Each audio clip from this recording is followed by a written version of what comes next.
I'm on a different level, a hiatus. The coldest in the city, I see land, that's who raised us. Feeling like Drizzy blessed and I'm way up. Play pussy, get ate up. Hit you from the waist up. Nigga, that's just straight up. Alright, hey y'all, welcome to A World Full of Chocolate. Me. Thank y'all for returning if you're returning, and if you're new, hello, welcome to A World Full of Chocolate. Anyway, I just want to sit and make a video since I have the time right now. Hold on, let me change that. Alright, so as of now, I am sitting at my drop yard. We don't have much going on today, you know, due to whatever's going on. I can't really say much, but anyway, yeah, we don't have really much going on today. And thankfully I'm getting paid for today still, so that's good. But anyway, I know a lot of y'all been asking me what happened with Warner and why I left Warner, and I didn't really give y'all a full detailed video, so this video is going to be very detailed on why I left Warner and kind of what I'm doing now, but not really. So anyway, the reason why I left Warner is because, I'm not going to say it was because of my trainer. I just felt like some of that kind of played to why I wanted just to get a new job and become more local, because of what happened between me and my trainer. And also because I felt like at that point, I realized that as of right now, over the road is not for me. I'm not sure if over the road is going to be for me in the future, because I do be thinking about over the road sometimes. I'd be like, I could live on a truck, you know. But as of right now, I'm going to just try to stick out with this local company. And if I do go over the road, then I'll let you guys know. But I make good money with the company I am now, even if I was over the road. The only good thing about over the road is that you don't have expenses, you don't have bills unless you choose to get a home. Like, that's the only downside. I'd be like, I wish I was over the road, because I can live on my truck and I don't have to pay rent, and I would save me about a good $25,000 a year on expenses. But anyway, so I want to let y'all know what happened. So anyway, I'm gonna start from the beginning. The very beginning. So I met my trainer. The first day I met my trainer, I got in her truck, you know, and basically she told me just to drive, and that was the first day. And I didn't really have a problem with that, because I was all like, you know, I'm getting my experience, so I'm gonna try just to do what she wants me to do and try to hear her out, and hopefully she hear me out. So when we did start trucking and stuff, we got to know each other. I did explain my boundaries and what I needed out of her as a trainer, and she explained what she needed as me as a trainee, and that was good. You know, that's neither here nor there though. But anyway, she was real good. In the first few weeks, which with Warner, you have 3 weeks of training, and you're not done until your 28 days is done. And I left roughly when I had I think it was like 5 or 6 days left. But anyway, so me and my trainer, we're doing good, you know, we getting to know each other. She told me about a little bit about her life, I told her a little bit about my life, like nothing too detailed, just about our current situation and why we got into trucking, you know what I'm saying? So which most people do when they get in the truck with their the trainer and their trainees. They ask each other why they get into trucking and what made them interested, and they tell them about a little bit about themselves. So that was normal, you get what I'm saying? So at first, you know, the first few weeks she was really cool. I'm not going to take that away from her. She was really cool. As far as her training aspects, it was a little bit questionable, you know, but I did realize that she told me she was in her first year. She was like a year and 6 months in or something like that. And not goes to say that doesn't mean that she can't be really knowledgeable about trucking and what she's doing, but I feel like people tend to learn more from people, I guess you can say, when they already had a few years of experience in dealing with people and situations. Because one thing about trucking, the greatest thing and the most valuable thing that you would learn with time is experience. You get what I'm saying? So a lot of what you do, you're going to learn it with experience. Like, your trainer could teach you everything, but until you get on the truck by yourself and you come to these like different conditions, and you know, then that's when you experience it all. But Anyway, so y'all, this is how I got stranded in the middle of nowhere. So my trainer was cool or whatever, but it came to a point in time, like, you know, she started acting real, you know, kind of weird. And I can't say that it was all her, because it could have been me too, because y'all know how when y'all in a small space for so long, 24/7 with someone that you don't know really, you kind of start to get some type of annoyance from them, no matter who it is, you know, like you're in a small confined space. So eventually you guys are going to have your differences, you guys are going to have disagreements, and sometimes you guys are not going to want to talk or get along. You're dealing with this person 24/7. So that's what happened. So y'all, basically, like, we would go about our day, but sometimes even me as a person, I can admit that I'm not very much a people person. I'm very much an introvert. So most of the time I don't want to be around people, and I know that's a me problem but that's just how I am. It is what it is. And that's why I kind of got into trucking, because I've learned that, you know, okay, if I am in trucking, I don't really have to deal with people. I can just drive, be by myself, and then once it's time for me to interact with people, then I will. But for the most part, I'm not a person that really likes talking. I'm not very social. I will be nice and talk when I have to be, but if I don't have to, then I'm not going to. And, you know, that's kind of how I am with anything or anybody. So the first week, you know, we were the first week, I tried to socialize with her because I didn't want to come off as rude or unteachable. You get what I'm saying? So I just tried to talk when she wanted to talk. The second weekend, that's kind of when I kind of, like, you know, just kind of backed away from trying to have too much of a conversation, because sometimes when you allow people to come into your personal space and they asking you questions that you might not want to answer, it becomes where they're crossing a boundary line, you know. And I felt like, you know, some questions was a little odd or a little bit personal, but I just tried to sway away from the personal conversations and try to keep it work related. And she understood that, which was cool, you know. But, you know, sometimes I guess I will have my days where I just didn't want to talk, you know. Like, if it was about the truck, I'll answer it or I'll ask her. But for the most part, I don't want to talk every day. You know, so I'm not sure if she kind of took offense to that. Like, maybe I was, like, being a little snobby, I guess. I don't know. But anyway, y'all, so we was on this motherfucking truck, and, you know, it was maybe like a day and a half had already passed, and I wanted to take a shower, and I wanted to eat, and I was very tired, and I felt, you know, very fatigued, and I was driving a lot. Like, I would drive X amount of hours, and then she'll only drive 3 hours, which is, you're supposed to drive most of the time anyway, because it was your training. But y'all, like, then on top of that, like, she tried to make me, after a while we start team driving. So I was driving in the daytime, and she would drive a little bit, maybe 3-4 hours at night, and then I'll start back driving again. And while she was driving, she had me on the top bunk, and me being on the top bunk, I couldn't sleep, because for one, the truck was moving, 2, I was afraid that I was going to fall down, and 3, it was very, very unsafe. So I would tell her, like, you know, I can't sleep, like, I really can't sleep. And she's all like, oh, I'm like, I feel like I'm going to fall down. She'd be like, oh, no, it's okay. I never had anybody fall down. I always have my trainees sleep at the top bunk. You're going to be okay. You're not going to fall. So I'm like, okay, whatever.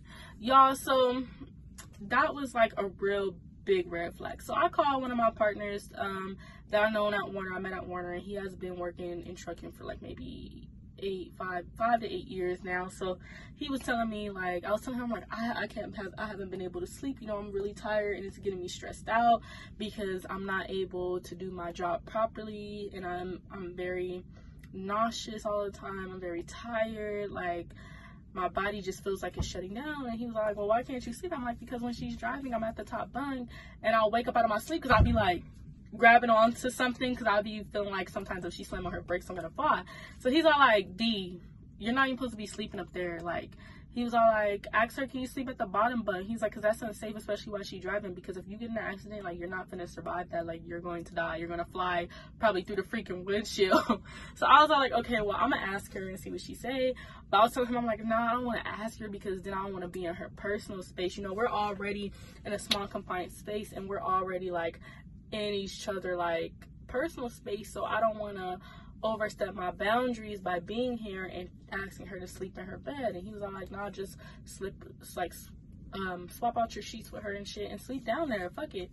So I started telling her, complaining to her more, like, you know, because I don't really want to ask, but I'm like, I started complaining to her more, like, hey, you know, like, is it any way we can figure out something, you know? And she was all like, well, you can sleep at the bottom, but you can like flip my bed over and put your sheets on, I guess, if you want to. And I was all like, well, I don't know, because it wasn't like as if she really wanted me to. It was more so that she felt like, after I told her I felt like it was going to be a safety risk, you know, then she was all like, well, you know, I guess I got to now. So she was just like, yeah, I guess, if you want to, like, real nonchalant with it. And I was like, all right, whatever. So y'all, I started sleeping at the bottom bunk when she was driving. I was able to sleep a little more better, because it was already going on like maybe 4 days I was sleeping at the top bunk and I wasn't getting a lot of sleep, and I was just getting aggravated and frustrated because I was so tired and I was driving and I was pushing myself. And at that point, it just made me really uncomfortable, not only with her but driving as well, because I'm like, this can't be it. Like, it can't be. So anyway, y'all, this is where I start being like real kind of like distant from her. So y'all, as y'all know, I spent my birthday on the truck. I was turned 23. So yeah, I spent my birthday on the truck. And during my whole time, I asked her, can I take my home time during my birthday? And she's like, oh, I don't know if we're gonna have a route back. And I'm like, well, if we do have a route, like, I'm like, if you don't mind, like, I would like to take my my home time there, because we were going to California a lot, because that was one of our main routes. And as y'all know, I'm from there, my family's from there, so that would give me my 2 days just to relax and on my birthday and just, you know, eat, chill. But I wasn't really worried. She said, oh, so she was telling me, oh no, we're not gonna be able to, because we end up getting a route to Texas. So that was fine with me. I'm like, oh, okay, cool. So we went to Texas, and when we went to Texas, y'all, this was the first red flag, because when we got there, I drove there or whatever, and when we got there, I was telling her, like, hey, where am I gonna be? Like, am I gonna be in the truck? Because she was going home. When she took our home time, she went home and she went to her house. I'm like, am I gonna be in the truck? She was like, well, no, because you can't like drive the truck or anything without me on it. And I'm like, and she was like, and we don't have a place for you to sleep in a truck, because the drop yard was maybe it was in, I don't know, it was, and I want to go home. I'm gonna take my home time here. So I was like, okay, I guess we'll take our home time here. So we get to an hour outside of San Antonio. I can't really remember where it was, but we get to this drop yard, and this drop yard, it's an hour away from San Antonio, so it's nothing there. There's no stores there, there's no hotels. It's just really empty, and it's just nothing but dirt, like how y'all see in the background. So I was telling her, I'm like, okay, so what are we, so I was telling her, like, what am I gonna do? And she was all like, oh, because I'm telling her, like, it was in a drop yard, like, this is no shower for me, nowhere for me to use it, and nowhere for me to eat. So I was telling her, I'm like, what are we gonna do? Because I'm not staying here in this drop yard and everything is an hour away. Like, come on, make that make sense. There's no gas stations, no nothing out here. So she was all like, okay, we're gonna get you, I'm gonna try to see if I can get you a hotel. I'm like, well, if you can find like somewhere for my truck to be closer, I don't mind staying on the truck. But I'm like, if not, I'm not doing it, because no, I'm not gonna starve, and I'm not gonna have to hold my tinkles. So y'all, we get to so she was like, I'm gonna see if I can get you a hotel. So she called her manager. He said, yeah, I can get a hotel. So y'all, she drive me to San Antonio, and she drive me near where it's like a lot of stores and stuff, which was nice of her. But the thing that kind of made me mad was because when I got there, she just dropped me off, and I was telling her, I'm like, okay, so what do I do when I go inside? She was all like, oh, you just check in, tell them your company, and you give them your driver number, your ID, and then that should be that, because he already sent the payment in, he already, you know, checked out the room for you. So I get there and I get inside and they're like, we don't know what you're talking about. And she already drove off, so I'm basically left to figure it out alone. So I'm like, let me call a manager or something, you know, because I'm not going to call her, because obviously she was in a rush to get home. So if she didn't care about leaving me here, making sure I was good, she definitely not going to care that I'm here. It's going to be figure it out. So I get to call the managers and stuff, and they're like, well, why are you there? Why are you not in the truck? And I explained to them what happened, and they were like, oh, okay. And they were like, okay, well, we'll see if we can get you a hotel there. I'm like, see, y'all better. So I'm calling, asking them what's going on, and they're talking about call this place that pays for it, and the place that pays for it talking about call your manager to get it submitted. And I'm just like, I'm just getting to run around. So I was stuck there in the lobby for 6 hours, y'all, 6 hours. But I was like, okay, let me just try to stick it out. So 6 hours waiting in the lobby, I finally got my hotel, and you know, the next day we was gonna be there for a day and a half. So the next day, I washed my clothes and stuff and all that. But then she said we ended up taking an extra day because she said she wanted another day home. So really, I think I stayed there for altogether 3 days. So I washed my clothes. I went to Walmart, got me some food and stuff, and got me some stuff for the truck and some extra undergarments, and y'all know how that go, and a few extra clothes, because I was going to get out of clothes like rather quickly, and we really didn't stop to wash or anything, so it was like a lot different than what I expected it. So yeah, so after that, you know, she picks me back up, and you know, I started driving to our next destination, which was Washington. We ended up going to the Cisco. So yeah, I know it takes a long time just to go all the way through Texas to get to wherever you're going. So it was already a day and a half by the time we got to Washington. So once we got to Washington, I was telling her like, hey, you know, like, I'm about to take a nap. I'm kind of tired because I was already driving for a long time. And she was like, oh, okay. So she drove for like 3 hours, and during that 3 hours I took a nap, and then by the time I woke up, it was maybe like 6 o'clock in the morning, and then we waited for the Cisco to open up. So once the Cisco opened up, we had a live load, and I had to use the restroom. I had to brush my teeth, so it was just horrible. And I was hungry, and I stink, and I need to take a shower. So I was just in an overall bad mood. I'm not gonna lie to you guys. I was in an overall bad mood because I haven't eaten, I haven't showered, and I haven't brushed my teeth. Like, and that's very important to me. So self-care is very important, you guys. I want you guys to understand that, especially being on trucks, doing truck driving. You can't neglect yourself for a load, no matter what the cost is. So I was really like just kind of like eager just to shower and eat. So I was telling her, I'm like, how long will my load go be? She was like, I don't know, it could take hours. I'm like, hours? But I'm like, I understood that wasn't her fault.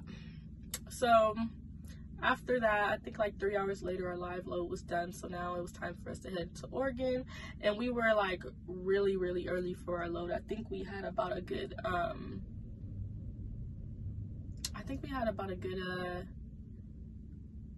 8 or 9 hours before it had to be delivered. And then by the time we got to Portland, Washington, it was like 2 hours away, I think. Not even that. And it was a little bit past Portland, Washington. I said Portland, Washington. Portland, Oregon. In Washington, we were in Washington. It was a little past Portland, Oregon. So at that point, I was all like, okay, cool. You know what I'm saying? So y'all, let me see my light. I need a little bit light, I think. Okay, that's it. So y'all, once we got to Portland, Washington. It was a gas station I was trying to go to, because I was telling her, hey, I gotta use the restroom, I gotta tinkle, I've been holding it for 3 hours. Do you mind if I stop at the gas station? She was like, well, what are you trying to do? I'm like, I'm trying to eat something and wash up. And she was like, well, you're not gonna have time to take a shower, but you can go eat and brush your teeth and stuff and do all of that. So I went to the bathroom, I washed my face, brushed my teeth, you know, tried to get my little wipes I had to, you know, get the little good parts.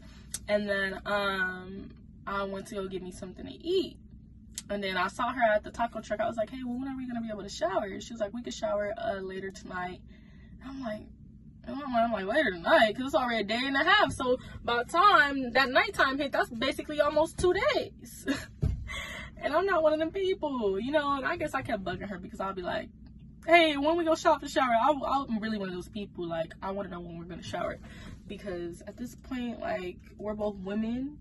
And, y'all, she was on her TMI, but she was on her menstrual. And I already felt like that was a red flag, because when I'm on my menstrual, I want to take at least 2 to 3 showers a day.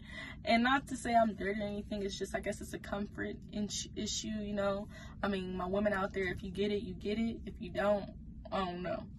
And as far as men, y'all got wives, y'all got women, y'all got daughters, so y'all got moms, auntie, y'all understand the importance of showering. I hope so. So y'all, we get to the gas station or whatever. Like I said, I brush my teeth, wash my face. I go get me something to eat across the street. It was a taco stand. So I got me like a burrito. And then she came over there, and she got her something. And she got her, I got my food, then she got her food. And when she got her food, she went back to the truck. But because I felt like we were under each other 24/7, I'm like, let me give her space, because a lot of times, you know, she will want to talk on the phone to her spouse and stuff. And I understand that, you know, and I'll be wanting to talk on the phone with my spouse. So I'm like, okay, let me give each other a good 10 minutes, because we got 8-9 hours before this load got delivered, and we was already 45 minutes away. So in my eyes, I'm like, okay, we got plenty of time. So I'm eating, drinking me some water, eating my food, just having, you know, time to myself. Y'all, this lady called me. I think right after she got back to the truck, she called me. So I answer, I'm like, hey, what's up? What's going on? She's all like, hey, how long are you gonna be? I'm like, hey, just give me like 10 to 15 minutes, and I'll come back to the truck, and I'll drive us to where we need to go. And she's all like, okay, cool, no problem. She was just like, I just was wondering. I'm like, okay, you know. So I'm thinking we have a good understanding. So I'm eating my food. It's not even 5 minutes past. She called me again, like, hey, D, you know, what's going on? We need to deliver this load. Like, I'm like, okay, you know. And I know a lot of y'all about to get on here and say, like, when you have a load that needs to be delivered, you need to worry about the load first. No, that's not always true, because if I'm not together mentally, physically, then that load is not getting anywhere. You know what I'm saying? And I'm not going to compromise myself for a load. And remind you, I was only working off of 4 hours of sleep. And the reason because of that is because I was sleeping on a top bunk, and then I would drive most of the time, and then she'll drive maybe for 4 or 5 hours and then stop. And while she was driving, I was on a top bunk, and I was kind of like not really sleeping, because I would be scared that I would, you know, fall. I would fall, you know what I'm saying? I would be scared I would fall. So I really didn't get much sleep.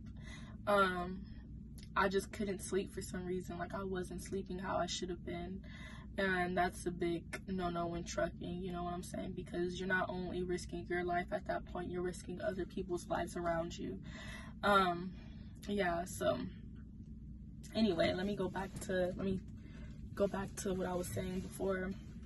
So she calls me, she's all like, hey, you know, she called me for the second time, like, hey, you know, like, this load has to be delivered. I'm like, okay, Brie, like, I understand that, but right now I'm trying to take time to myself to eat and just relax. I said, I'm gonna give me about 10 to 15 minutes, and I'll head back, and, you know, I'll start driving. And she's all like, you know what? I said you need to come back right now, and we need to get on this road. So I'm like, no. I hang up in her face. I go, boop. I hung up in her face. And that was just that. Because I felt like at that point, I already expressed to you how I felt and what I'm doing. And you want me to do what you want me to do in your time. And I'm already on your time. But my 30 minutes is my 30 minutes. And during that 30-minute time frame, I want to sit down and eat. I don't want to go anywhere. I want to eat my food and I want to relax and I want to chill. And that's what I'm going to do. So I finish up my food, finish drinking my water, and I go back to the truck. So when I go back to the truck, she's all like, so, you just hung up in my face? I'm like, yeah. And then she was all like, why? I'm like, I felt like you were already done talking at that point. Like, at this point, it's like you already said what you had to say. I had said what I had to say. It was nothing else to talk about. And she's all like, that's very rude, that's very disrespectful, and all this other stuff. And at this point, I'm not listening, like, because at this point, I felt like a lot of things that I already expressed to her, my boundaries had already been crossed. And I'm not one of those people that allow my boundaries to continuously be crossed by somebody. After I express to you my needs, my wants, and you express to me your needs and your wants and how you feel about something, then I'm going to take them under consideration. But at a certain point, you also have to understand that you're not going to take advantage of me. You know what I'm saying? And a lot of times, like, a lot of new people into trucking, like, your trainer will take advantage of you. And don't allow that, because at the end of the day, it's your life and only you have the say of what goes on in it. And that's that. So yeah. So she was really mad, and she was just like, you know, that was really disrespectful, and if you're not gonna abide by what I have to say when I say do it, then you have to get off my truck. I said, well, I didn't think we had a problem, you know, until now. And I was like, from what I understand, we both were very mature adults, and we were talking about things. So I didn't understand at that point in time, where did all the you're not listening, this and that come from? You get what I'm saying? Because a few minutes ago, we was cool. Now all of a sudden, I'm not doing what you want me to do. I'm becoming problematic. That's where I draw the line. So I'm like, okay, so I'm like, at the end of the day, I said, if it comes to taking care of my well-being, I'm not just about to do what you want me to do when it comes to taking care of myself. I said, because if I'm not okay, then this load is not okay, which means you're not okay, which means other people around us aren't okay. And if I want to take 10 to 15 minutes just to eat my food, I am. I'm like, I'm 45 minutes from where the load needs to be delivered. And she was all like, so you're not going to abide by my rules? You're not going to do what I'm saying? So she was trying to manipulate the situation, you know what I'm saying? She was trying to turn it around as if I really wasn't just listening to what she said. But all this other point, we were cool. But the moment that I want to take the time out to eat and then shower, it's a problem. I'm not doing it. So she was all like, you know what? You don't have to continue to train with me. I said, okay, so where you want me to go? I said, where's the nearest terminal? Because I can drop myself off. And she was all like, you know what? Okay. So at that point, I think she just let it go. She was just like, you know what? Oh, okay. I think she thought she was about to bully me, and it wasn't happening. Like, baby, you know where I'm from? Like, she was all like, oh, okay. She was all like, well, you know, you can just, go to where you need to go, and then, we'll just try to compromise and make it work. So I drove us to the 45-minute mark to deliver our load. That wasn't late. It was nobody there, and they took their sweet time unloading anyway. I mean, not unloading, loading anyway, so it wasn't that big of a deal. So after that, and we were like way ahead of schedule. So after that, you know what I'm saying, the next destination was Memphis, Tennessee. And I really didn't want to go to Memphis, Tennessee, because I was just like, it was already like, why are we all the way out here, you know? Because I'm like, we was only supposed to be doing, like, you know, the western regional states. So Memphis, Tennessee, I was like, that's far, like, what are we doing? So she was all like, oh, well, they want us to go there and all this other stuff. And she was lying, y'all, because I looked on a tablet and she asked her manager, can she get us a load towards that, because basically I guess she wanted to get as much mileage as she can out of me. So I'm like, whatever, you know, because I already seen the messages, and her manager was all like, well, where do you want to go? And she texted them, and that's where we went. So really, she requested it. I know in truck driving sometimes you're gonna have places where you have to go certain places, but it really wasn't like that. She decided that she wanted to do that because she wanted to use me as a mule to get as much money as she can. So that's another thing. So y'all, so we driving or whatever, we doing what we're supposed to do, and I just feel a lot of tension, you know. I can just feel her energy, like, you know. And at that point in time, my ancestors in the universe, honey, it spoke to me. It was telling me, get off this lady truck, because if you don't, you're gonna regret it later. And me, I'm ignoring them. Like, I'm ignoring my ancestors. I'm not listening. I'm not listening to them. I'm doing what I want to do. So y'all, I'm driving. We get to Wyoming. I think that's where we were. We get to Wyoming, and once I get there, it's like a different ball game. Like, her energy was just negative, and I can just feel it. Like, you know, I can just feel it in the air. So and I'm very much an empath, so I can feel other people's feelings. Like, I can feel when something is not genuine. I can feel when something is not as it seems to be, you know. So I'm thinking to myself, like, let me call someone to see where their opinion is that's not going to be biased. I have a friend. I'm like, okay, let me call her, because I know she's not going to be biased about the situation. And she drives trucks as well.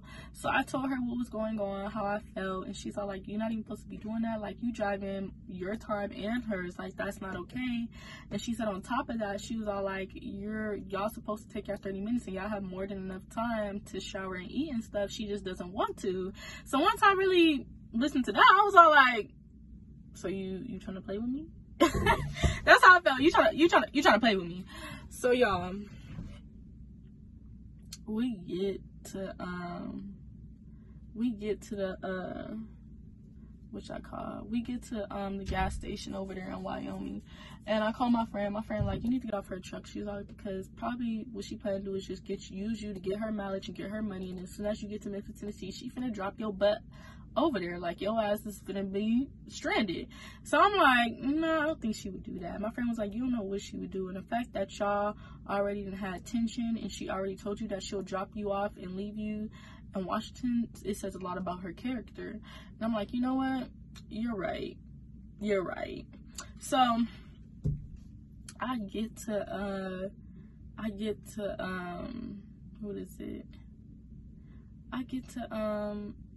back into the truck. I'm gonna lose my mind thought. I'm sorry. I get back into the truck, and I tell her, I'm like, hey, I think I'm just going to go ahead and you know, part ways with you. And she's all like, why? I'm just like, you know, I just feel like it's a lot of tension between us, and at this point I'm uncomfortable, and I don't want to create an unhealthy work environment, because I just feel like at this point neither one of us are in a right mind space, and it's been hours and we haven't talked, and it's not working. You know what I'm saying? Like, it's not going how neither one of us probably want it to go. So she's all like, okay. That's all she said. She's like, okay. In other words, I got something for you. So y'all, I get to so I'm like telling her, I'm calling her, I'm like, I call my manager, I'm like, hey, do you know where is the nearest terminal? He's all like, there's one in Arkansas. I'm like, I'm not trying to go to Arkansas. Do you know anything closer? He's all like, hold on, let me call you back. I think I might know where we can take you, you know? So I call them or whatever, y'all. And this man goes, So I tell her, I'm like, hey, I'm not trying to go to Arkansas. I'm not trying to go there. And she's all like, well, just go, because we can go deliver your load, and then I'll drop you back off of Arkansas. And I'm like, no. So she's all like, okay, well, let me get a hold of my manager. So she takes the LED, and then she's all like, we waited 2 hours. She's all like, you should just drive to Colorado. I'm like, why? She's like, because there's a terminal there. I'm like, I don't know, because Colorado was literally the closest place from Wyoming. So I'm like, I don't know, are you sure? Because the guy said he didn't know. He wanted to make sure and check where he could drop me off at. She's like, no, there's a terminal. I've been there before. I've been there a bunch of times. Like, I always go through Colorado. So I'm like, I don't know why I'm believing her. So I go. So I go to Colorado. In the mix of going to Colorado, like I said, she had the LED. She was texting, and she didn't put it on there until the last minute.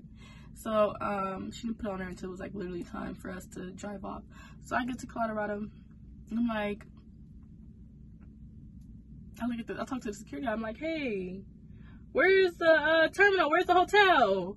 He's all like, terminal, hotel? He's like, this is a drop yard. Like, it ain't nothing over here. I'm like, where's the nearest hotel? He's like, it's an hour away. An hour? I look at her, I said, I thought you said this was a terminal and they had hotels over here. She said, I never said that. I said, yes, you did. She said, no, I didn't. I said, yes, you did. So you're gonna lie to me right in front of my face? And she's all like, D, I never told you that. Kind of like with a smirk. And at this point, I'm mad. Like, I'm furious because I'm like, wow. And I know a lot of people like, you should never have got off her truck, but I had to get off her truck because let me tell you why. If I didn't get off her truck, I would have went to jail that night. I have a lot of self-control, but somewhere in here, sometimes it's not all the way there. So I gotta get myself out of certain situations before stuff get ugly.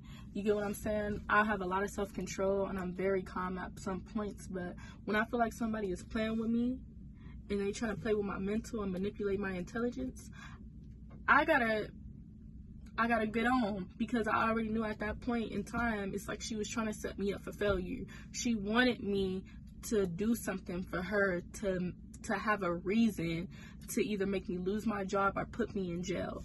So at this point, I start throwing shit around. I'm just this mad because I'm just trying to keep calm. I just start throwing shit around, start packing up my stuff. I'm just mad and furious because I'm like, this lady just played in my face. You get what I'm saying? So y'all, after that, I just realized that it was better off for me not to be over the road at this point in time. So I get there, I get to the terminal, I just unload my stuff at the drop yard, and I just sit there, and I'm just sitting there so mad and angry at myself, mostly because I should have did what my first mind was when she already threatened to kick me off in Washington. I should have got off her truck then and there. I should have been smart enough to understand that if she said that, she would do anything after. You get what I'm saying? But that's my spot. That's my fault. I can't blame that on her because my intuitions, my ancestors in the universe was trying to reroute me and I wasn't doing it. You get what I'm saying? So I get off her truck basically and she drives off. So at this point, I'll call my manager. I'm like, hey, what's up? Because she dropped me off. Well, I dropped myself off basically in Colorado because she told me it was a terminal there. It was like, no, we talked to her. We were texting her on the LED and we told her not to drop you off there because that's not a good place for you to be. It's nothing out there. And I was like, what? I was like, that's not what she told me. She told me that y'all said to drop me off here. And she was like, we never told her that. So I'm like, so what are you guys going to do? I'm an hour away from everything and there's no one out here. It's just me and some bags. And they're like, all right, give us a second. And the shop and stuff and the inside everything was closed. So he's like, give me a second. So I call 3 hours later, nobody calls back. I call safety. They're like, oh, let's see what we can do. Safety talking about, oh, well, let's try to get in contact with the manager. So I'm just getting to run around. So at this point, I'm just sitting there cold, mad, frustrated, hungry, and I haven't showered. Like, I'm just feeling all of these emotions, but most of all, I'm really feeling overwhelmed within myself because I knew better. You get what I'm saying? So yeah, that taught me a really valuable lesson at that point in time because y'all, I was sitting there for like 8 hours. I didn't leave from that drop yard into to something in the morning. That's what time I got into the hotel. And at the hotel, y'all, they was all like, I called them because my checkout time was at 11, so I had to be up. So I really still didn't get a lot of sleep. And my manager was all like, what time is your no, my manager was like, what time is your checkout time? I was like, 11. Like, are you guys gonna renew the room? What are you guys gonna do? Because I gotta check out. And it was already like 9 o'clock. And he was all like, well, let me call you back. So he called me back 2 hours later. He was all like, hey, we have a flight for you. It's around it's within the next 45 to 50 minutes. I'm like, because at first they wanted to give me a bus ticket, but it was gonna take 3 to 4 days for me to get home on a bus. I wasn't finna do that. And I told them, like, can y'all give me a plane ticket? They was like, no, it's out of our budget. We can't do it. I'm like, y'all don't want to do it, or y'all can't. And they were all like, well, let me see what you can do. And that's what he said. So I'm like, bro.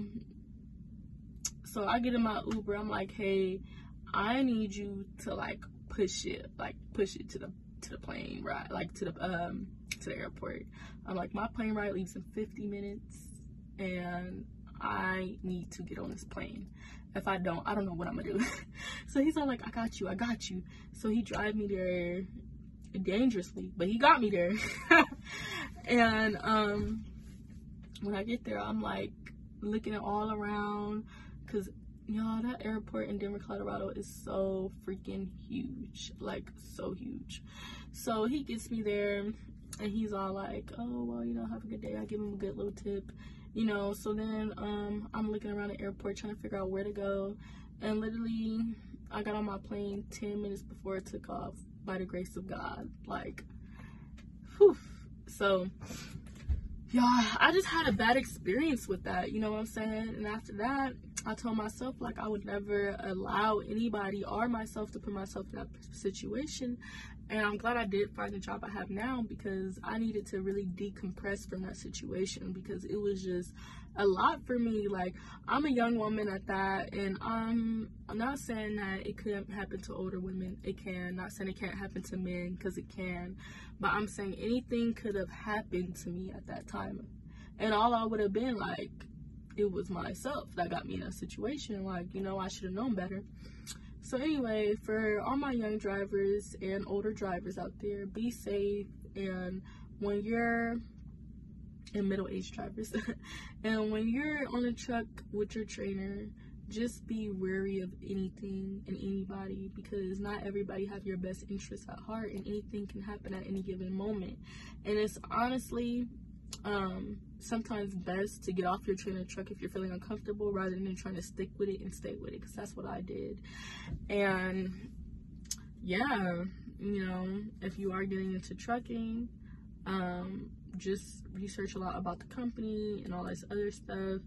And I'm not saying that Werner is a bad company, because I didn't experience long enough to tell, but I'm just saying the experience I had with the trainer was a horrible experience, you know, towards the end. So yeah, thank you for watching A World Full of Chocolate.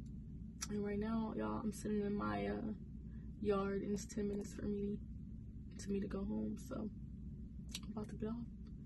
And you guys have a good day, year, month, and be blessed. Good night.